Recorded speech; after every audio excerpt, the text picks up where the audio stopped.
Hey beauties, and good morning to you. Happy New Year's Eve. We are embarking on a whole new year.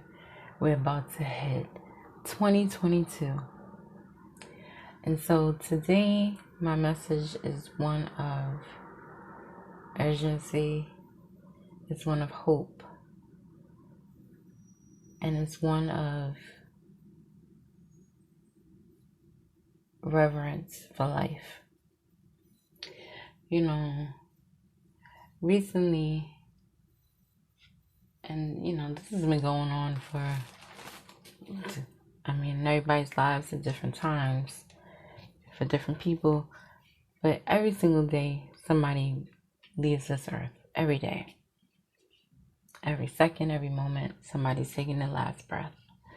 And I think sometimes we might even take for granted just how fleeting life can be, right? Like, I know for me, sometimes you get reminders, right? Sometimes they're subtle, and sometimes they're like blaring and screaming in your face. But we all get reminders of just how precious life is. And I think, going to things like funerals, right? A lot of times, and excuse the background noise because I'm actually getting ready for work right now, but this is on my mind and heart to talk about, and so I want to do it while it's, still fresh in my mind. But going to a recent funeral of somebody that was dear, that I loved and a lot of people loved. Just a beautiful all around person, and just so full of love and light, and just, when you talk about spunky, every time I talk about her, I can't do anything but smile. I'm saddened by her departure, but it's the impression that she left that makes a difference. And it makes you question, what impression are you leaving people with? And it's something that we all should question ourselves about. We are in the land of the living, and while we're here, we all have a purpose. And I know this is a cliche statement, like it's something that we say a lot of times, like, live in your purpose and be on your purpose. But it's a real thing. And here's the thing. We all do have a purpose. There is a reason, a divine reason for all of our existence. And sometimes people are put here for very short periods of time. And when they complete their mission, when they do what it is that they were supposed to do, they're called home. And so a lot of this might heavily rely on what your faith is and what you believe in. If you believe in a creator, if you believe in a heaven, all these things. But the one thing that is concretely so is that we have a life. And within this life that we have, we intermingle and commingle with people, places, and things, right? And it's important that while we're here, we're doing something. Life is about being an active participant in this race. And so it's almost a waste. It is a waste if you're here in this world, on this earth, in this existence, and you're not taking with it or not doing with it what you were divinely designed to do. And I know sometimes we might lose our way. Sometimes we might not even know what our way is. I know for me, when it came down to even my career path, like, I knew that I wanted to help people, but I wasn't exactly sure what. And I knew I wanted it to be in the health profession. When I was a little girl, I said I wanted to be a pediatrician. That was my goal. I remember traveling back and forth to Brooklyn with my family, because most of my family was in Brooklyn. That's where my parents grew up. And seeing, dilapidated buildings and, a lot of like homelessness and people who were in need. And so in my mind, I was worried and always concerned about the kids and how I could do something to help the kids in these situations. And so I decided that I wanted to be a pediatrician. I said that since I was very young. Went to health schools, went to nursing school. And then I was a young adult and something happened. And my grandfather had a stroke and a heart attack. And we learned about it from a neighbor. They found him passed out. And so they, brought him to the hospital. Thank God he came back to consciousness. But he was left with a lot of disabilities, if you will. And one thing that he wasn't able to do was take care of himself. And my grandfather was, when you talk about a man's man, like he was a man's man and a jack of all trades. That man did some everything. He was a master barber. He was a taxi driver. He was a nurse. He knew how to fix cars. Like anything you name, my grandfather knew how to do it or had some knowledge of it. So he was a jack of all trades. And so to go from that to then go to now you're dependent on nursing staff, doctors, family members to take care of you and your well-being and your daily needs, your daily care needs. He didn't want that. I know he felt an overwhelming sense of helplessness and lost his independence. And so I personally believe, and I believe that people have the ability to do this, I believe that he willed himself to not be here anymore. That's personally what I believe. And I watched my grandfather watch the life go out from behind his eyes and depart this earth. That was the very first time I had ever been with anybody that passed away. And it's an experience that I will never, ever in life forget. And it was traumatic. But one of the things that stayed with me, after a while, my outlook on even that situation changed because I was grateful to be able to be there in his last moments. Grateful that God allowed me the opportunity to speak to and be with my grandfather. And to know that they were people who loved him in the room with him.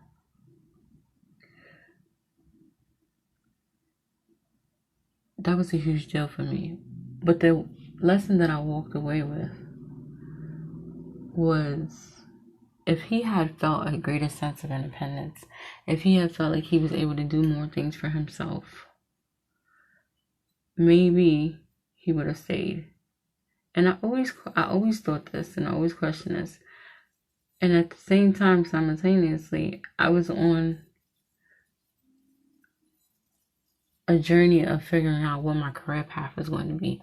And so at that point, I said, you know what? Because of the experience that I had with some of the nurses, I said, I'm going to go back and I'm going to be a nurse.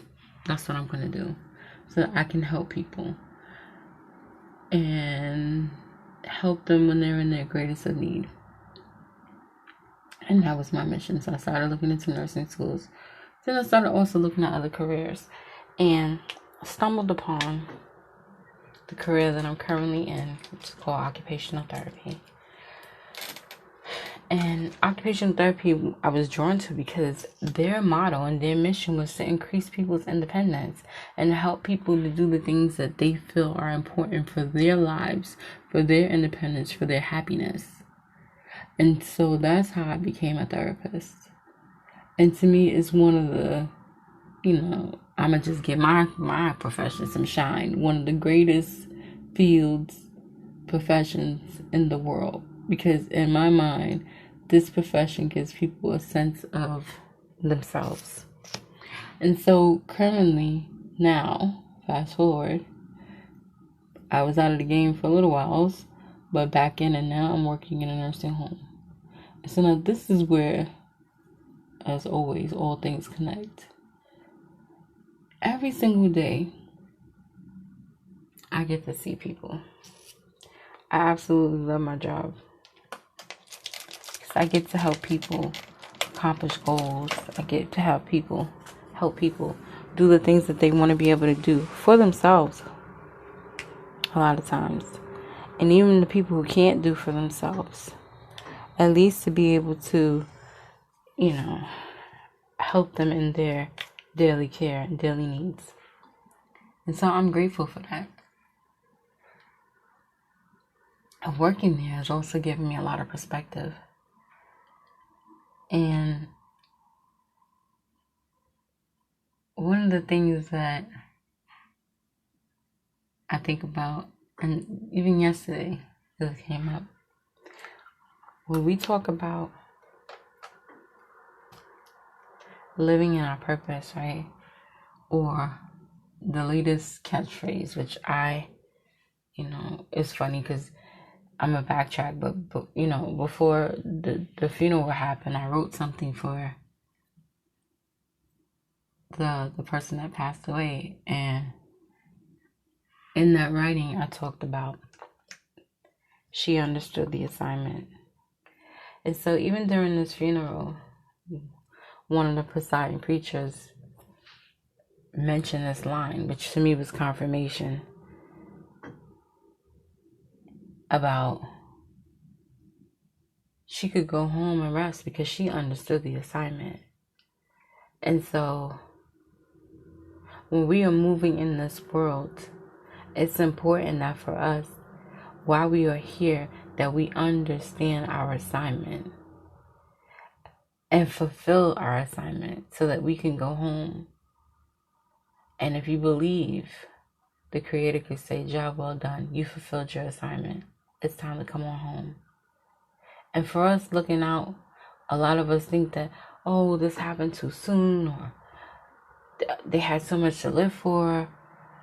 But God knows.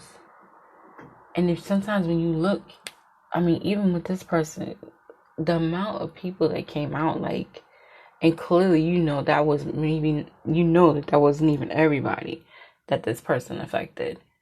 But to be able to have a life in which you've affected people in a positive manner, which you've left an impression on people, which you've driven people to do certain things, when you can cause certain things for people to want to do and be as a person in their life, when you can drive and cause momentum in somebody's life,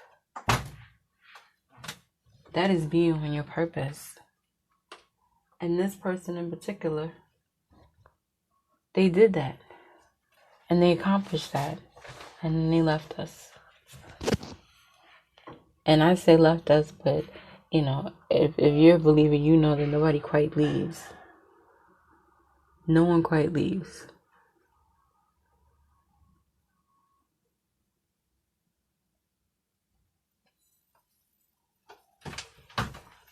So,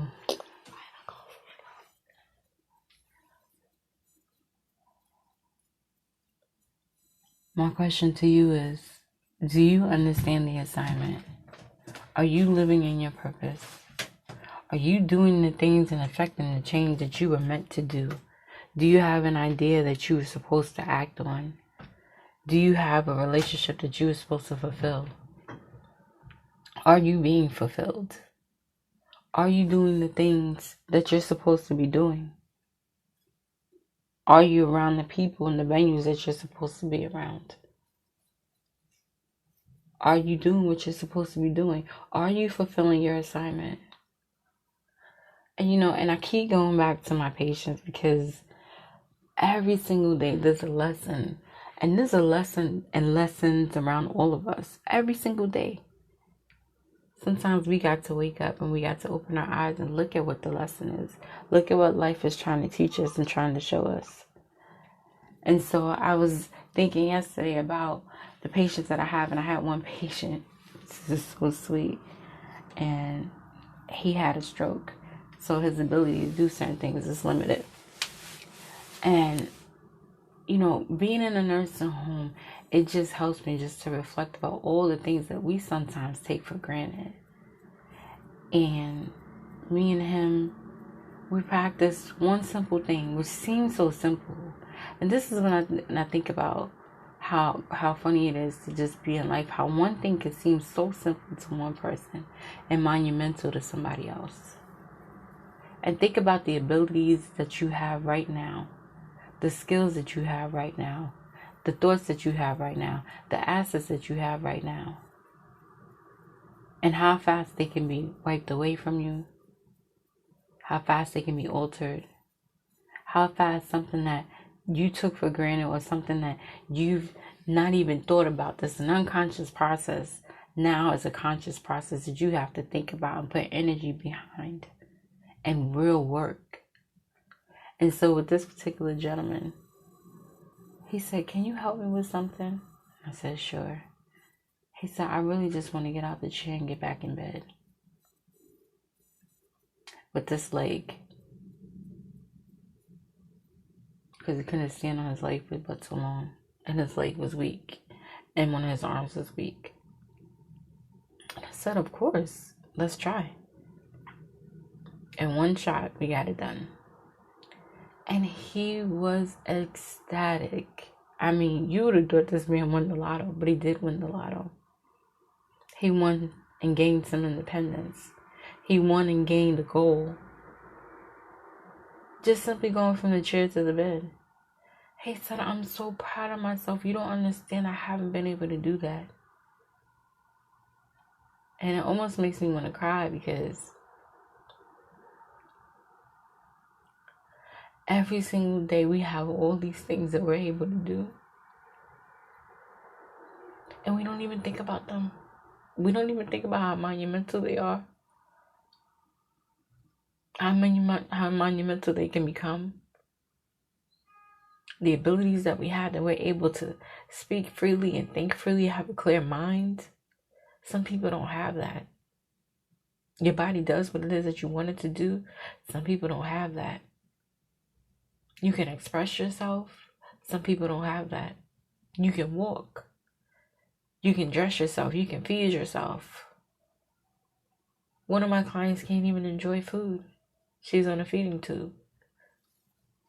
So all the things that we take for granted each and every single day that can so fast be wiped out and swiped out from underneath us.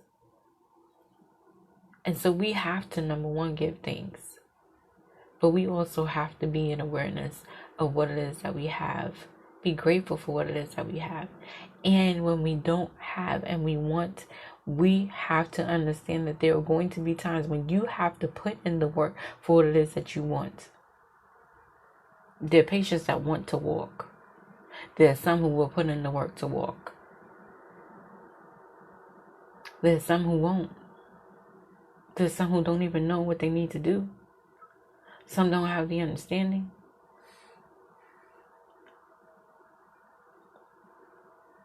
But those who can, and when you can, then you do, if you so choose. And a lot of things boil down to choice. Now, there's some things that don't. When your body just is not going to do what it is that you wanted to do, sometimes there's no choice in that. But again, you have so many assets. And even the person who can't do anything except for maybe blink their eyes or nod their head, they still have some assets. But it's a matter of perspective and how you look at things. What assets do you have? How can you use yourself? How can you lend yourself in this world? How can you affect change, whether it's in one person or 100 persons or 100,000 persons? Do you understand your assignment? Do you understand what you're here for? Are you living it? Or are you sitting back and just letting life pass you by? Being a passive participant in life. And I take things back a lot of times to, my beautiful dating group. I see a lot of us talk about what we want. But just like the man who wants to walk, it's not going to magically happen. There's going to be times when you have to put in work.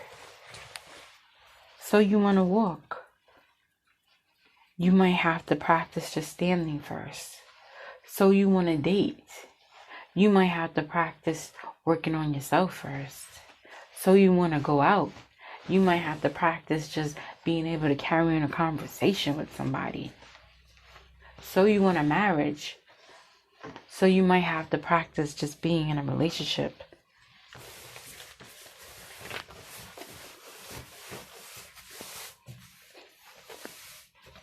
And, this is a line that I use quite often, but it's the line of truth. Of all things, anything that's worth having is worth working for. There's a sense of accomplishment that happens when you get something that you worked for, as opposed to somebody just throwing it in your lap. And we all know that this world is funny like that. There's people that will, seemingly get ahead.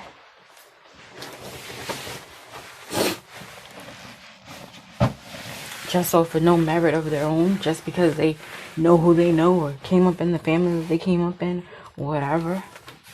But guess what? That's their race. What about your race? What about what it is that you were supposed to be here to do? What about the design for you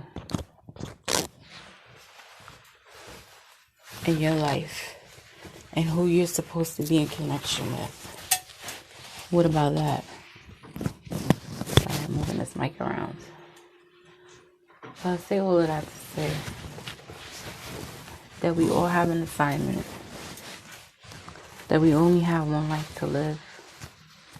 And when you go to take that last breath, will you be content? Will your assignment be fulfilled? Will you feel like you fulfilled your assignment?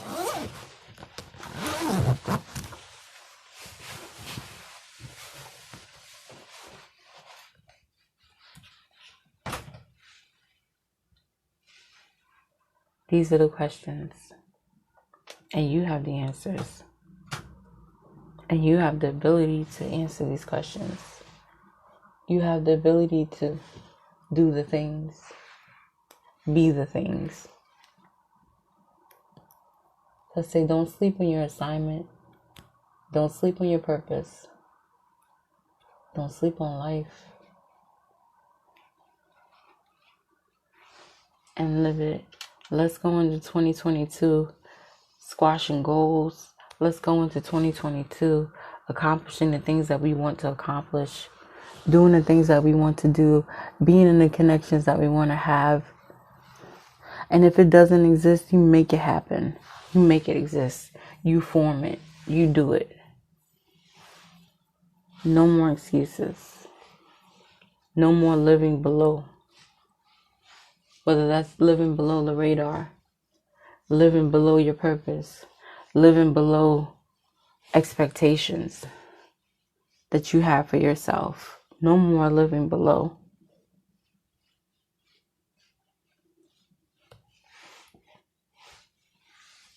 I love you guys, and I thank you guys for listening.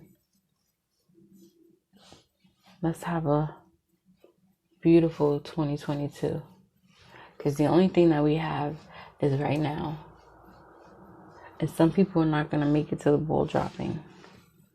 Some people won't make it to the strike of midnight. And so we have to ask, where are we going? What it is that we're doing. Let's do this together.